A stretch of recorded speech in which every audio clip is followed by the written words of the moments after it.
Quand j'étais encore adolescent, je me passionnais des petites histoires qui pouvaient m'apporter un autre regard, plus sage, sur le monde qui m'entoure. Je m'intéressais surtout à des livres de sagesse et aussi des livres sur la psychologie humaine. J'ai lu plusieurs centaines de livres à ce jour et je pense que je ne suis pas prêt de m'arrêter. Certaines de mes lectures m'ont apporté beaucoup, alors que d'autres m'ont été parfaitement inutiles. Mais ce n'est pas grave, j'adore découvrir au travers de mes lectures ce qui me permet de comprendre qui nous sommes. Pour moi, c'est une véritable passion.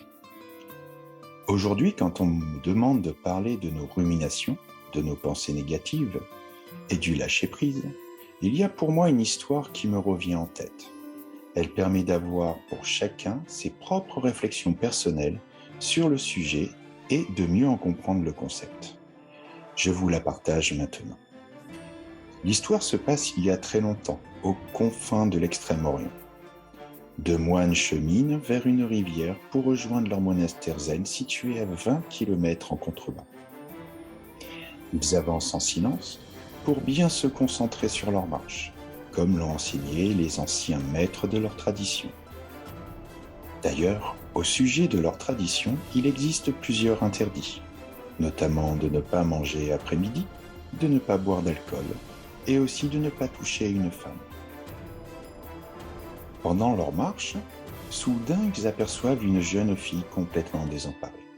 Elle est toute frêle, toute menue, et elle a peur de traverser la rivière et d'être emportée par le courant. Elle demande s'il est possible de l'aider à traverser cette rivière pour qu'elle puisse rejoindre son village.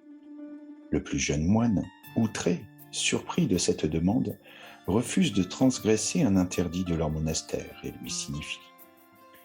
Alors que le plus ancien des moines s'approche de la jeune fille et l'installe sur son dos, traverse la rivière avec force et la dépose sur l'autre rive. Puis il rejoint son compagnon et tous deux reprennent leur chemin en silence, concentrés sur chaque pas. 1 heure plus tard, le vieux moine constate que son confrère est en proie à des pensées négatives et n'arrive pas à se concentrer sur ses propres pas. Il lui demande ce qui peut bien le tracasser ainsi.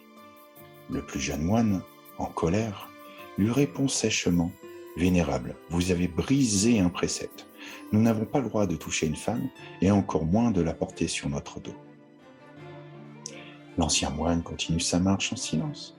Quelques minutes plus tard, tournant légèrement la tête avec un sourire plein de bonté, il rétorque « Mon jeune ami, moi j'ai déposé la jeune fille de l'autre côté de la rivière.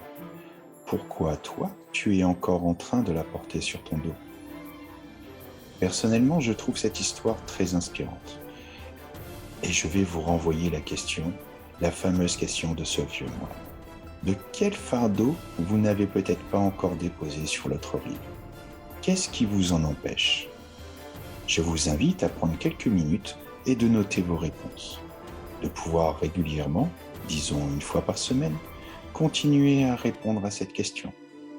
Et ainsi pouvoir observer votre évolution personnelle sur ce chemin de la libération de vos ruminations. Je vous souhaite une excellente journée et beaucoup de plaisir à réaliser vos propres progrès.